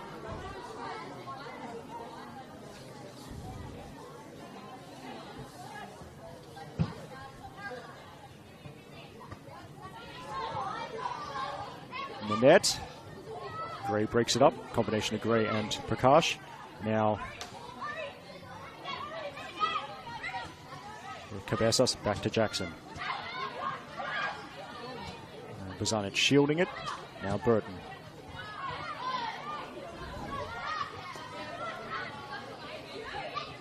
Bazanic. Now, Bazanic, I think, has been called for the foul. I'm never good at multitasking at the best of times, but, I mean, if you're watching at home and have a multiple screen setup, or you just want to open multiple tabs on your browser, then it's actually really easy now that we're back on the Football New South Wales YouTube page to keep an eye on multiple games, of course. it's great that, once again, the NPL Women's New South Wales, this great competition, is available to view for free. And we certainly enjoy bringing the competition to you. Gilbane trying to get the better of Woodall. And, oh, good burst of speed. Gilbane up against two defenders and wins the corner. That is a great run from Gilbane.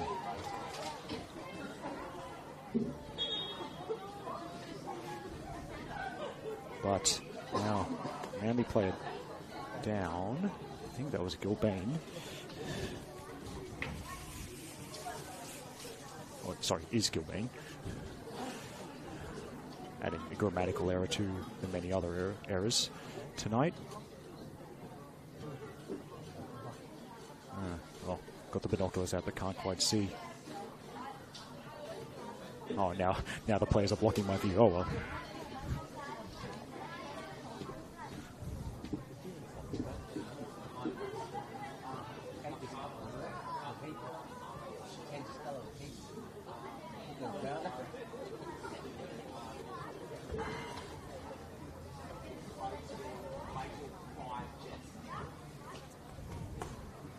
Now, yeah, because the physio's been called on, Gilbane has to leave the field until signaled back on by Harriet G. So, Manly set piece, but they are down to 10 players. Or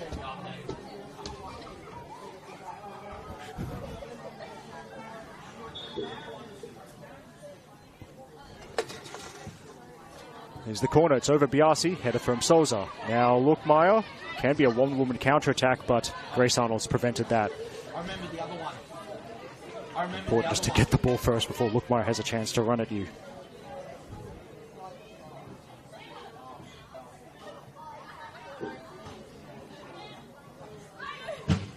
Oh, it's a crunching tackle from Cabezas and Souza.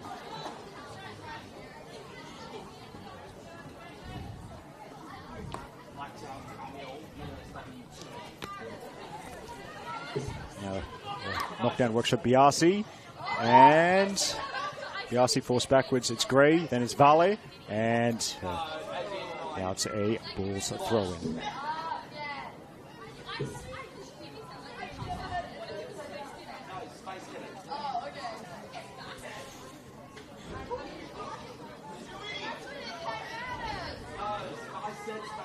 So, there's Erica DiCiascio trying her best. Megan Campbell tried to go the throw-in for as much distance as he can, but now it's Manly pressing before Seaman steps in.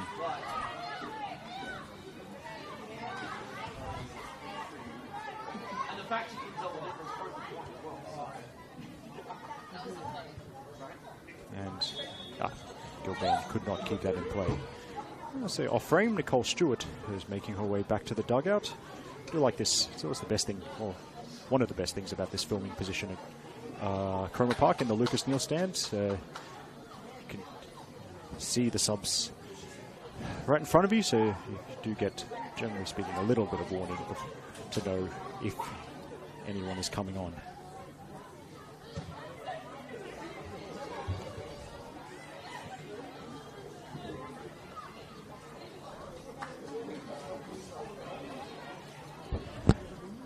Now Prakash stayed on side. There's a neat first touch, as always, from the one-time junior Matilda, and Phoebe Gilbane. Good to see her back on the field. Not quite point-blank range. Could have been I think she shielded herself just in time. So she pops back up again, and by my very manual tally, that's the Bulls' 6th corner of the evening.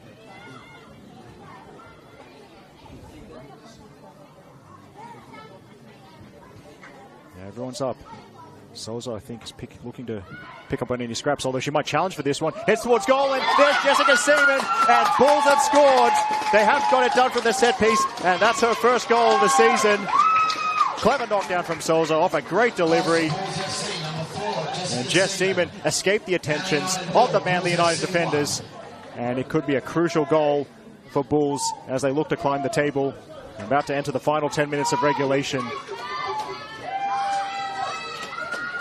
That was a very neat finish. It's easy to panic, lean back and send it over the crossbar, even from close range. But the technique was good enough, and Jess Seaman has the Bulls in front.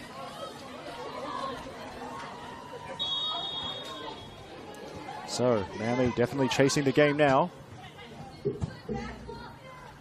And, well, depending on results elsewhere, Manly could relinquish their spot at the top of NPL Women's New South Wales if they don't find an equaliser. Biasi heads it past Gray, but not past the second defender. Well, there's also been a goal at Linwood Park. RPL Leichhardt leading by 2-1, so we're going to have to do some maths just to see, because there's a big clutch of teams near the top of NPL Women's New South Wales. But I think if that score stays at Linwood Park and this score stays the same, RPL Leichhardt will go top. But there's more important matters as Lookmeyer well. It's Arrowsmith sneaking in from the blind side. And really, as it goes back to Simonson, Daisy Arrowsmith, a member of the New South Wales team that has won the last 2 Open Women's Futsal National Championships. And I've watched Daisy Arrowsmith play futsal a lot. And she actually is quite good at sneaking in from the blind side to steal possession, especially in the five-a-side indoor game. So, despite her possession as an attacker, despite her normally being an attacker, she's actually quite good with the tackling, as we just saw then. Very clean tackle from Arrowsmith.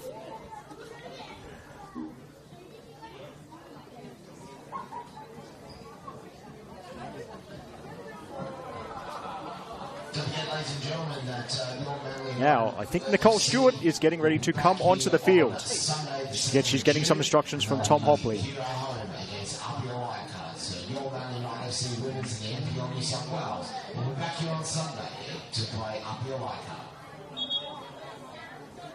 Yes, that's right. Look at the live table. So,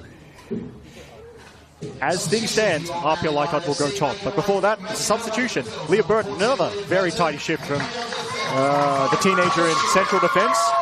But Nicole Stewart, known as a speedster who plays out wide, I think Manly, if it's not kitchen sink time for the league leaders, it's getting close to it.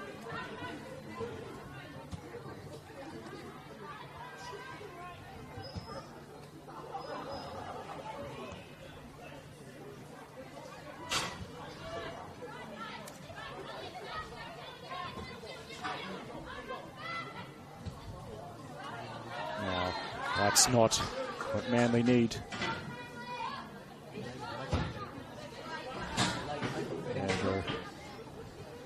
I tried. I tried to see who scored that second goal for Apia, but I'll say this, it's a left-footed shot from outside the box. I do not think it's Charlotte Lancaster, though, so Charlotte Lancaster certainly developed a reputation for left-footed long bombs. That's why they call her the Kiwi Katie McCabe. I think some of her talent is starting to rub off on her teammates.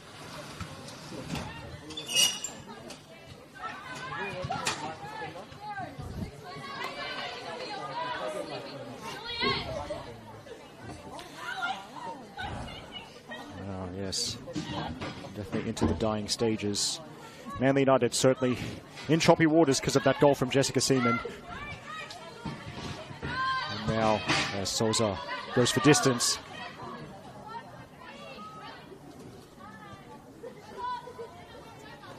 And now Manly have to start again with Simonson, Cabezas.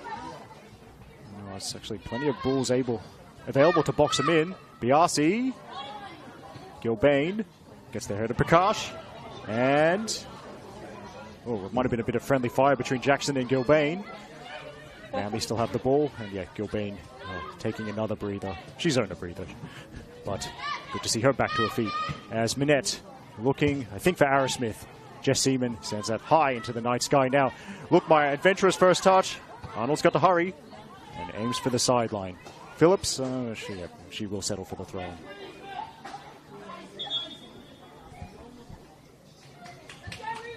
Oh, thank you.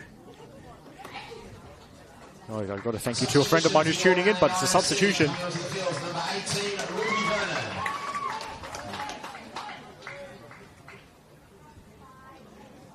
Daisy Arrowsmith is the one coming on. The Grand Announcer hasn't figured it out yet.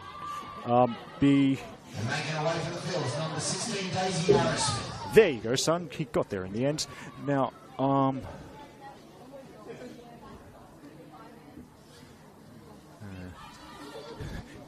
Granted, I should spend less time complaining about my commentary and spend more time learning what Manly United's players look like. But anyway, just in case it didn't get picked up on the mic, so Ruby Vernon, the youngster who scored the winner in the reserve row game, now has a chance for what would be a rare double. She's now trying to score a goal in first grade and save a point for Manly. Daisy Arrowsmith will not add to her tally of 6 goals in all competitions for the season. Not tonight. Here's Stewart. Now Minette, swarmed by both Prakash and Souza. And Gilbane is trying to shield it. And eventually she does. By the way, thank you to Lockie who's tuning in, and obviously a man with the patience of a saint because he is putting up with all my terrible attempts at humor, but thanks for clarifying that the goal that currently has Apia Leichhardt in front 2-1 over MacArthur Rams, it's scored by the player we like to call the Gennaro Gattuso of NPL New South Wales, Estelle Fragale. That was a great strike as well from Fragale. Obviously, if it was up to me, she would get points every week in the 3-2-1s. Thankfully, it's not up to me, I suppose. Still Fragale for Apia. She's certainly a real warrior in their midfield. A very, very astute signing for the Inner West side. By the way, that reminds me, Lambert Park is pretty much ready. I think they might have trained on it already. So perhaps, because of the Apia Leichhardt are using mainly Leichhardt Oval, but some other venues for their home games this season, in both women's and men's. But I certainly have penciled in, is it Sunday the 9th of June, their home game against Gladesville Ravens, as the club's possibly the first grade game in either women's or men's back at Lambert Park after that synthetic surface got relaid. That'll be a good game. I'm looking forward to getting the hospitality from Alex Chico as well, because it's been far too long since I've had red wine in the Joe Marston Pavilion. Compliments of Apia Leichhardt. Now Gilbane pressured and lost out and conceded the foul. That's as the Harriet G gives the universal signal for no more. It's about to enter the 89th minute and conceding a free kick in that space. Well, I was about to say they would go into game management mode, and then Liz Gray keeps things going quickly.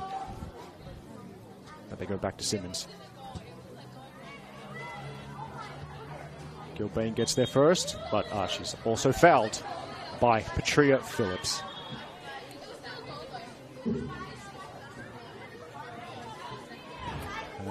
I'd say, yep, I'm going to call it. It now is definitely kitchen sink time for Manly. And it's dipping.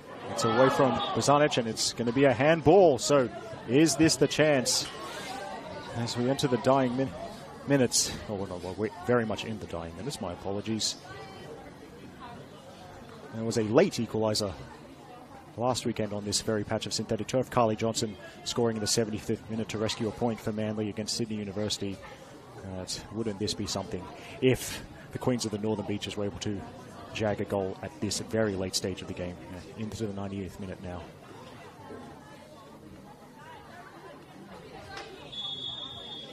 Now there's the whistle, and Caristal, well, false start. Now we go on, and she drives her goal, and it's well over the crossbar. By the way, interesting stuff, because just flagging this one, the game at Linwood Park is about 9 or 10 minutes behind this one, so you can tune in to see the dying minutes of that, obviously after this game is done. Just now Lookmeyer, she'll get to this ahead of Arnold, and Amber Lookmeyer, she spotted the keeper off the line and hits the side netting. Good vision. Lookmeyer had the eyes up as she raced away, and not too far away from scoring her 11th of the season. Oh, stream's coming up, so yes, there's midweek action. We got a Woestone Wednesday and Thursday night football on the Football New South Wales YouTube page. So Wednesday night, short turnaround for Bulls FC Academy. They travel to Camperdown to face Sydney University on the Sydney Uni football ground, 8 p.m. Wednesday. Now, that's dealt with by Jess Seaman. Vernon, she turned but didn't take the ball with her. But yes, Wednesday, 8 p.m., Sydney University versus Bulls FC Academy. from the Sydney Uni ground, called by the Professor, Melissa Muscat. Then on Thursday, now it's listed as 7:45 p.m., but I reckon it'll be a bit later because there's also scheduled to be a reserve game at 6 p.m. on Petermore Field. I don't think they'll turn it around that quickly, but anyway, around 7:45 p.m. on Thursday at Petermore Field, Sydney Olympic versus Macarthur Rams, a fixture I like to call the Teresa Polias Plate. Not sure who's calling that one, apologies, but yeah, a great way to spend your Thursday night. There's a nice run from Biasi, and she could be in here. That's great bravery from Simmons. Now Caristal takes it around the keeper. And, well, it's still not cleared. There's the layoff. Here's Vernon. Now big chance, and it's cleared off the line. Well, Manly were treating the Bulls penalty area like a china shop, but they couldn't get through. Bulls somehow have survived, and looks like it might take it the other way. Jackson's around on the cover, so is Cabezas. Oh.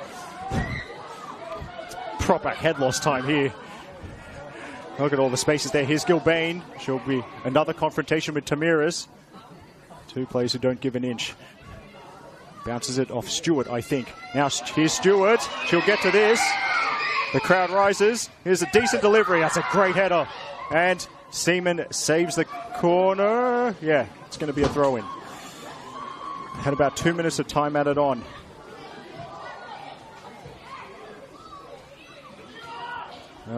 Whatever Manly do, it needs to be quick. So here's the delivery. Over Minette. Now, Cabezas tried the late run. It just went behind her.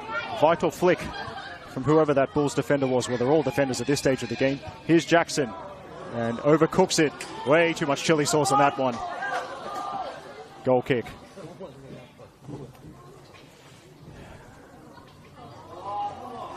Another way. Oh, just a brief shout out to games you can watch next weekend in NPL Women's New South Wales. Round 14, the start of the second half of the season. So, I believe it, I just talked about games on Wednesday and Thursday. We've got Friday night NPL Women's New South Wales as well. We're absolutely spoiled. So, Friday, 8 p.m. from the Village Green at University of New South Wales versus Football New South Wales Institute. So, the youngsters, the teenagers from Institute get an early taste of what life is like at a university. University of New South Wales versus Institute, called by Alexander Molchanov. And then the other 6 NPL women's games next weekend, they're all on Sunday, the 2nd of June. So at 4:40 p.m, Bulls FC Academy host Blacktown Spartans at Northbridge Oval, a venue that's like the North Pole at this time of year. And then 5 games Sunday, 2nd of June at 5 p.m. A big one here as Alessandra Valle closes down that clearance. A big one here in 7 days' time, 5 p.m. Manly United versus RPL Leichhardt. Can Ashley Crofts score at Cromer Park for the 3rd year in a row? We'll find out in 7 days' time. I'll be calling that one as well. Then also on 5 p.m. Sunday, 2nd of June, is Macarthur Rams versus Illawarra Stingrays, the Picton Road Plate. There's also at the Arctic Circle, a derby, Northwest Sydney Spirit versus Northern Tigers, called by the Serbian Martin Tyler and Nikola Pozda, as that should be the keepers. Oh no, it'll be shepherded out for a goal kick.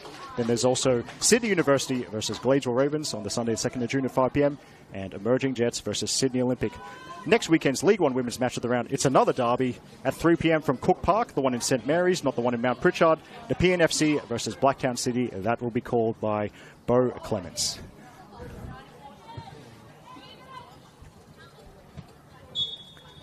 Now there's the whistle, and the Bulls have charged to a vital 1-0 away win, and they may have knocked Manly United off the top of the table. It was Jessica Seaman's goal with about 10 minutes to go, picking up the scraps off a set piece that has earned the Bulls 3 valuable points.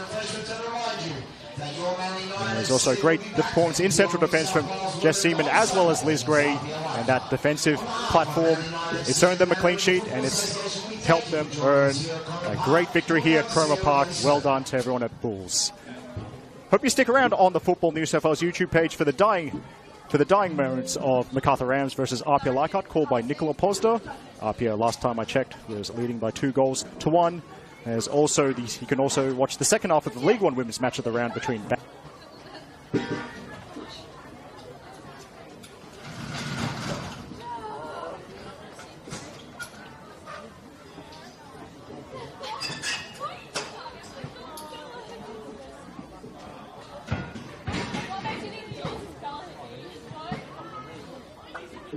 and may your team set piece routines work out the way the Bulls did this evening. See you next time.